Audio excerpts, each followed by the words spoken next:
Yay! Alright, so we're going to look at this next part of our project. You have cut the letters, or you might be working on that.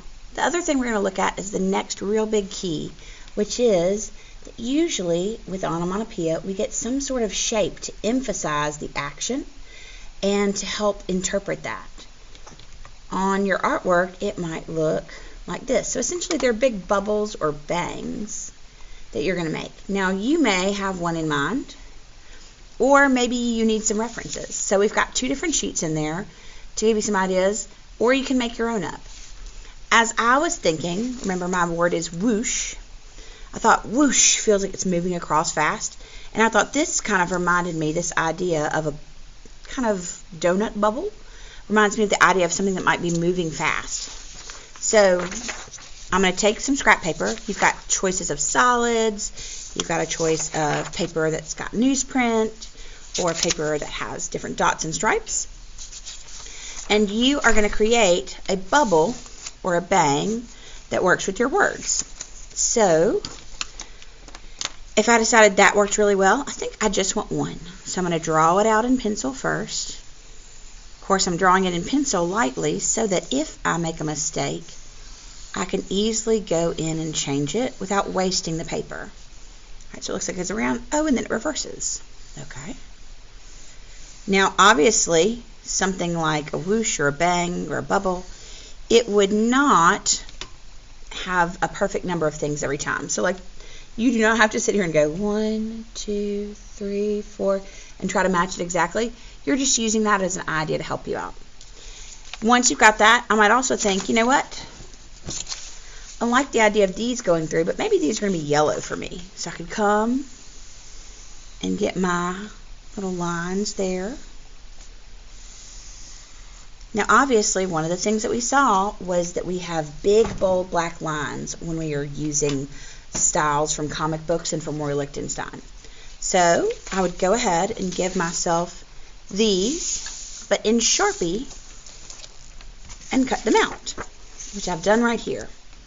Now I took a moment, and I haven't cut this yet because I wanted to show you a nifty little trick that can help you out. If you need to cut out the inside of a shape, you don't have to bend it all the way, just pinch it so it's not creasing, and make a little snip. Then you can put your scissors inside that snip, and then you can work from there.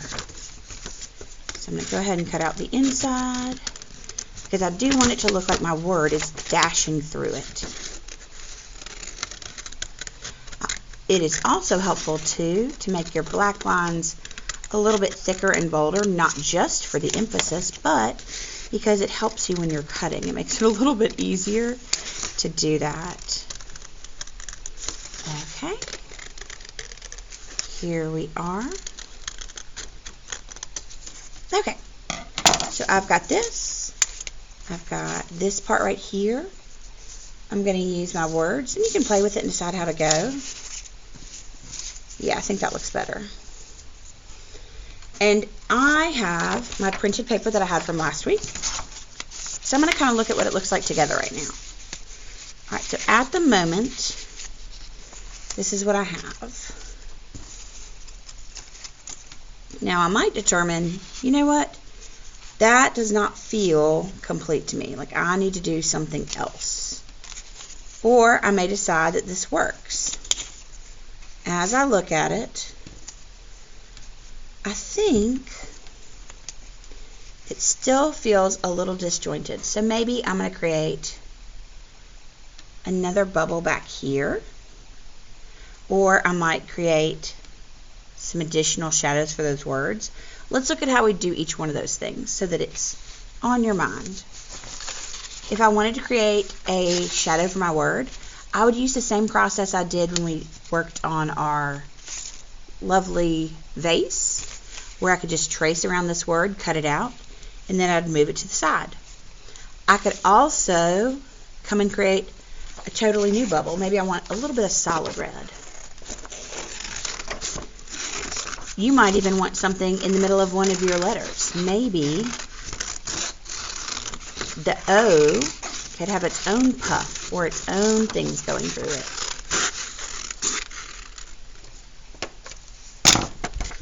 think I'm going to come right here as I gently move everything. Oh yeah, I like having that solid there. And I could also change if I wanted to overlap some.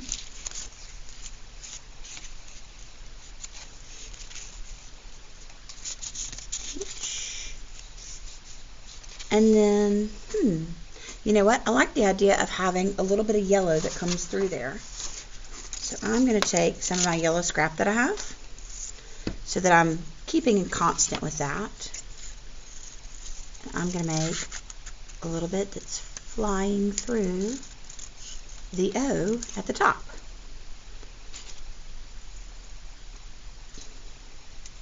So I'm doing anything I can to emphasize my word because the onomatopoeia is the star of my picture.